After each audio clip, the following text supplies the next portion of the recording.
যে মশলাটা বেটে নিলাম সেটা হলো এইটা, এইভাবে বেটে নিতে হবে। এবার এর মধ্যে আমি মশলাটা বাটার সময় অল্প লবণ দিয়েছিলাম, আর এখন খানিকটা লবণ দিয়েছি। এবার এর মধ্যে আমি দিয়ে দেবো একটু হলুদ,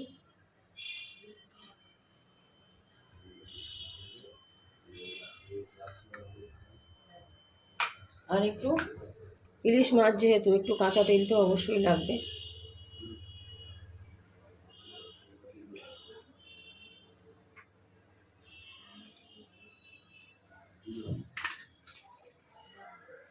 এবার আমি এই মশলাটা ভালো করে মিশিয়ে নেব।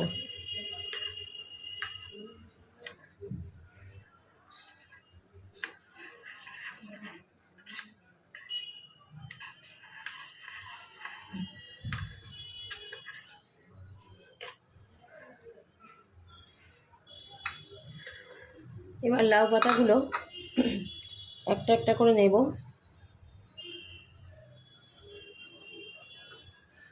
এর মধ্যে দেব এক টুকরো ইলিশ মাছ,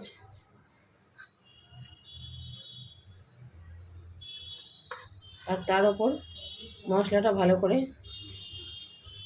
মাখিয়ে নিতে হবে। ঠিক এইভাবে মশলাটা ভালো করে মাখিয়ে নিতে হবে। মাছটাকে একটু ঘুরিয়ে উল্টে নেব যাতে মশলাটা দু পিঠেই ভালো মতো ঢোকে। এই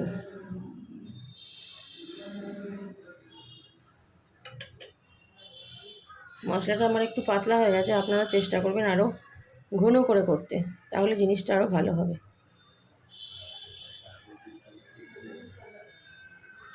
এইভাবে আমি মুড়িয়ে নেব, এইভাবে কড়ার মধ্যে দিতে হবে। আমি এইভাবে প্রতিটা মাছ মুড়িয়ে নিয়ে ফেরত আসছি। যে মশলাটা বেটে নিলাম আমরা বানিয়ে নিয়েছি, আর একটাও আপনাদের সাথে শেয়ার করব বলে আমি বানিয়ে রাখিনি, তার জন্যেও। আর লাউ পাতা যেগুলো একটু ছেঁড়া হবে সেখানে ডবল দিতে হবে, কারণ নাহলে বেরিয়ে যাবে মশলাটা। এই যে এইভাবে দিলাম।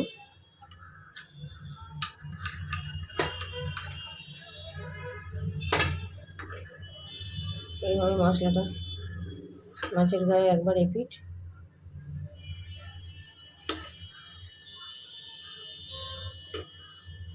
যে মাছটাকে উল্টে নেব।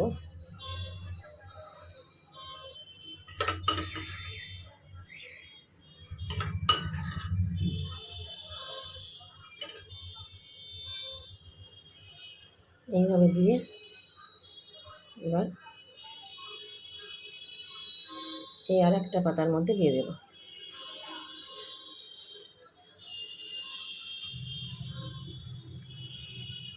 ব্যাস, এইভাবে এমনভাবে মোড়াতে হবে যাতে জিনিসটা ভেতর থেকে বেরিয়ে আসতে না পারে। এই যে আমাদের মোড়ানো হয়ে গেল। তাহলে চলুন এবার আমি কড়াটা চাপাই।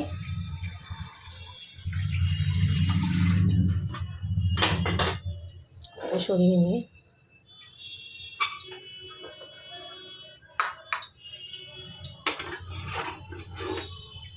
কড়াটা গ্যাসে চাপালাম।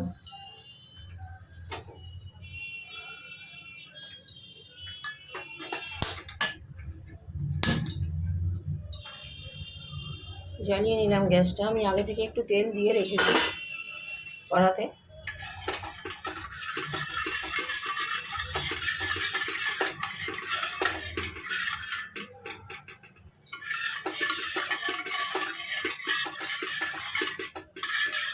তেলটা গরম হয়ে গেলে, তেলটা হালকা গরম হয়ে আসলে এবার আমি একে একে লাউ পাতায় মোড়া মাছগুলো কড়াতে বসিয়ে দেবো।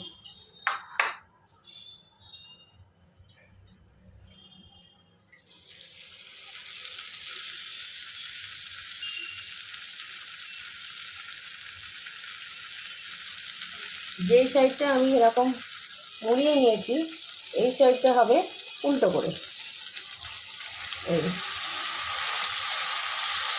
দুটো দুটো করে ভাজতে হবে, কারণ এখানে তো বেশি হয়ে যাবে না। ঢেকে দিলাম। এবার ঢিমে আছে এটাকে হতে দেবো খানিকক্ষণ, তারপরে উল্টাবো। এইভাবে আমরা এই যে আমাদের বানিয়ে নিয়েছি, এক পিস হয়ে গেছে। এবার আমরা আস্তে করে মাছটাকে আর এক পিস উল্টে দেবো।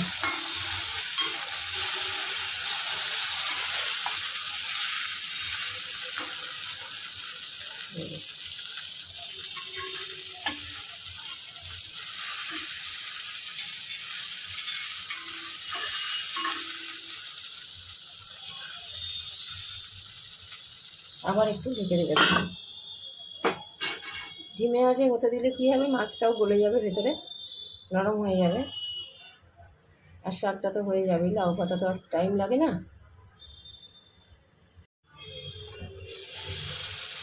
এই যে আমাদের এক পিস এই যে এইভাবে আমাদের পাতাগুলো একটুখানি এরকম ভাজা ভাজা হওয়া অবধি এটাকে রেখে দিলে ভালো হবে। আমাদের হয়ে গেল।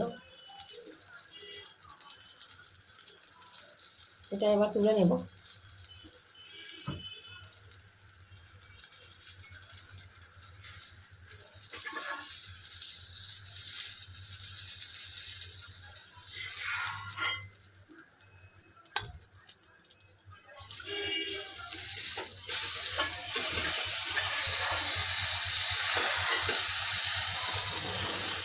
এবার এই তেলের মধ্যে আমি বাকি তিনটে দিয়ে দেবো।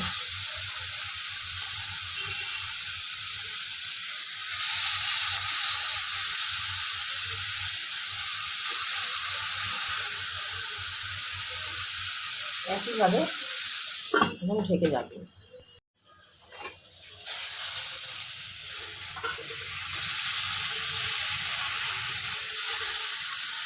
আলতো হাতে উল্টে দেবো।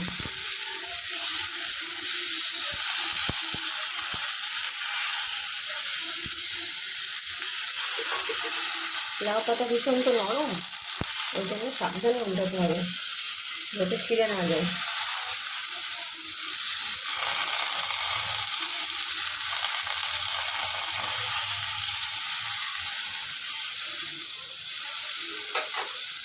আবার খানিকক্ষণের জন্য ঢেকে দেবো।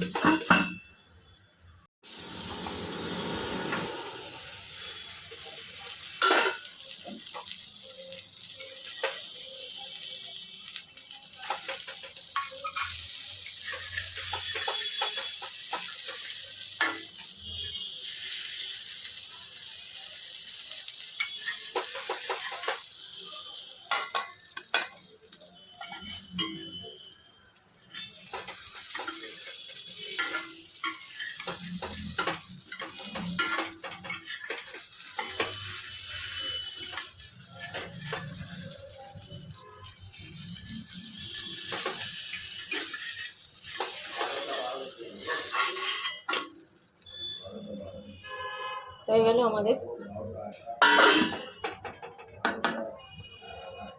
লাউ পাতায় ইলিশ ভাপা। একটা খুলে দেখি ঠিক কেমন দেখতে হয়েছে।